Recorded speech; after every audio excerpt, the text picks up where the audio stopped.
Today we're going to read Kenny and the Dragon, Chapter 11, Rolling Out a Purple Carpet. The first part of the boys' plan was keeping the spectators off the hill, and it wasn't going to be easy. As Kenny and his father approached the anxious gathering, they realized the group was looking to stake out prime seats for tomorrow's battle.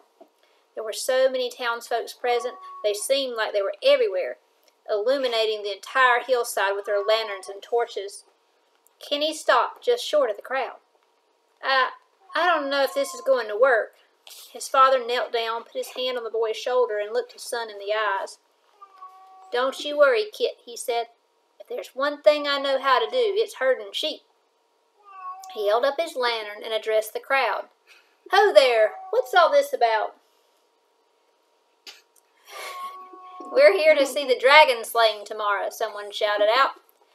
Ain't no devil dragon on my land, Kenny's father replied, pulling up a stalk of grass and putting it in his mouth. So you all best head on. You're dead wrong, Farmer Rabbit, a gruff voice said. The crowd parted and a burly fellow, Porky's father, stepped up. Old Pop's Possum seen him here the other day drinking in the creek. Old Pops told me he pulled a catfish out of that creek the size of my prized ewe. If you ask me, I think he's the one drinking at the creek, he replied. The crowd laughed. Porky's father did not. Well, your boy said he's seen this thing before. Told all the kids in school about it. He pointed at Kenny. What do you say to that? Kenny's father turned and looked towards his son. Kenneth, what's this all about? You know something about dragons that you ain't telling me? This was Kenny's cue. Yes, sir, I was reading that King's Royal Bestiary about all the monsters. It said that though dragons are cold-blooded, they usually hunt at night. It also mentioned that they are often attracted to a bright light, like a moth. An enormous, flying, bloodthirsty, fire-breathing moth. That did it. The crowd began murmuring among themselves. Best to stay in tonight, he heard one fellow say. It is getting late, he heard another one add. Perhaps we should douse these lanterns, someone said from the back of the group. Kenny's father eyed Porky's prickly dad for some time, calmly chewing on his grass stalk. Finally, the rabble-rouser broke the stare and announced, All right, let's head back to town. He put his hand on his son's shoulder, and they both turned to go. We'll meet up here tomorrow at dawn, and then, he looked back at Kenny, ain't nobody gonna stop us from seeing this showdown. Kenny exhaled as he and his father turned back towards the farm. You see, son, his dad said, putting his arm around Kenny's shoulders, there's always a pecking order. You find out who the leader is, spook him into going where you want him to, and the rest of the flock will follow. So did their plan work? To get them to tell the crowd to go away? Yeah. Yep. Kenny looked up at his dad as they walked back home. In the warm lantern light, he seemed wise now, like Arthur's Merlin, and Kenny realized that his father's wisdom was gained from real experiences and not something he had read about in a book. They both returned to a very busy household. Everyone was running around, including Charlotte, who had received word from George and arrived to help. Kenny smiled at her as she looked up from her sewing machine. Hiya, Kenny. Heard about your plan, she said. This is going to be awesome. The boy felt his cheeks go warm and looked down at his feet. I'd better check on Graham, he said, and went out to the barn. The dragon was sitting with George, viewing the map of the hill by candlelight. The two were engaged in a very animated conversation, and Kenny's 10 soldiers, building blocks, and a toy dinosaur were scattered about on the faded scroll. It was agreed that Graham should stay in the barn until midnight, so that no curious townsfolk would spy him. Secrecy was of the utmost importance, and they had one night only to prepare for tomorrow's big event. There's Graham and George, and they're planning what to do. A cool, foggy mist topped Shepherd's Hill just before daybreak on the morning of the big battle. As the sun slowly rose in the pinkish sky, it burned away the fog, just as the first spectators arrived. Porky's dad, of course, was leading the group, followed by old Pop's Possum. "Holy smokes," old Pop said with a whistle.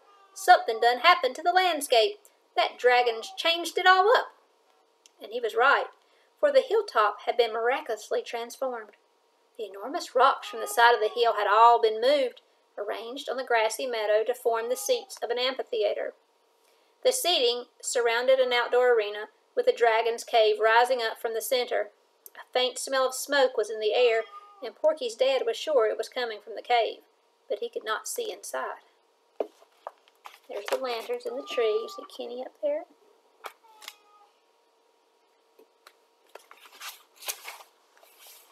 For you see, now there were large, richly woven, tattered tapestries covering the entrance to Graham's lair. The enormous oaks and willow trees that flanked the sides were covered with a variety of lanterns and lights, which hung from nearly every bough and branch. The dragon's old upright piano, freshly painted in gold and black lacquer, was nestled underneath a willow covered in half-melted candles. By lunchtime, the area was filling up at a quicker pace. Vendors had arrived and were selling all sorts of food and ale.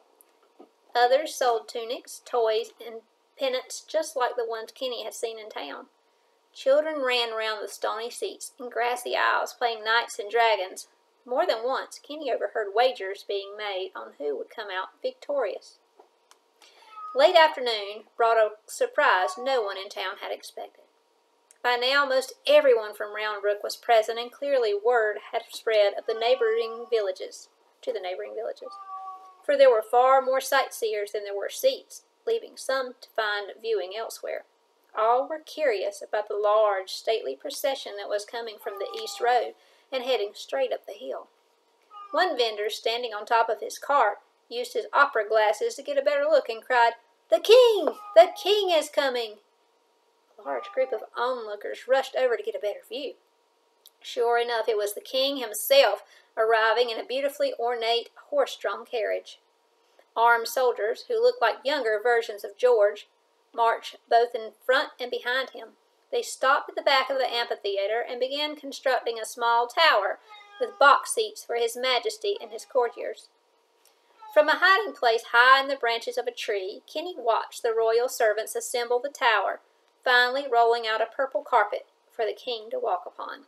The guards flanked both sides of the walkway, preventing any onlookers from getting too close to His Majesty. The king was followed by his two sons, a jester and George, dressed in his finest clothing, with all eyes watching the king enter the royal box. Kenny hopped down from his hiding spot and scurried back down the hill. "This is just like a giant chess game," he thought to himself. "Now I just have to move towards a favorable outcome." So who's there? Who showed up? The king. The king. As the afternoon began to fade into evening, the waiting crowd began to grow restless. The rowdy bunch chanted and stomped their feet in unison. Few of them noticed little Kenny as he lit the lanterns. He knew this was it. It was time to finally set his plan into full motion. Setting alight the last lantern, Kenny looked down at his mother and gave her a nod. She solemnly walked up to the piano, lit the candles, and began playing an ominous melody. Immediately, the entire gathering hushed to a breathy silence and looked towards the arena. Kenny walked slowly to the center of the battlefield. He looked up in total awe. He had never seen this many people gathered together in his entire life. Strangely, the Riverstone feeling was not present. Instead, he felt a fiery flicker of a feeling, something that cavorted about his insides.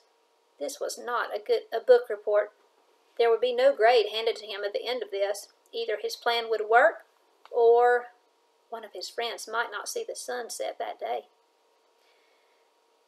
But they all trusted him. His mom, his dad, George, Graham, and even Charlotte. They thought his plan was ingenious, and now it was all up to him. He looked down at his two little paws, took a deep breath, and slowly opened a large, leather-bound book. He began to read in a shaky voice. Draco, Latin for dragon, and derived from the Greek word draconta, is the biggest of all living creatures on earth. At this, murmurs and hushes were heard throughout the audience. Kenny continued. The fiery feeling danced throughout his chest and heart. When the dragon comes out of its cave, it is often carried into the sky, borne into the air, surrounded by blazes, for indeed it is rising up from the lower regions of Hades. Audible gasps could be heard at this point. One mother put her paws over her child's ears. The fiery feeling rushed up into Kenny's throat. He continued loud and clear so that nobody could miss a single word he said. A dragon's strength is found within its long and dangerous tail. Tying the tail in a knot will render the foul beast harmless. But be warned, all drakes kill anything they catch with their vicious coils. There's a picture of Kenny reading from the book. So he's reading to them about what? About dragons. About dragons. Kenny slammed the book shut, and the crowd jumped back in their seats. He asked aloud, with the fiery feeling dancing on his tongue, "Who among us shall vanquish this menacing scourge from our land?" "I shall," announced George in a clear voice. Everyone turned towards the royal box and watched him stride down the aisle, escorted by beautiful Charlotte. She was draped in elegant, ornate white robes, with ribbons and flowers wrapped around her head.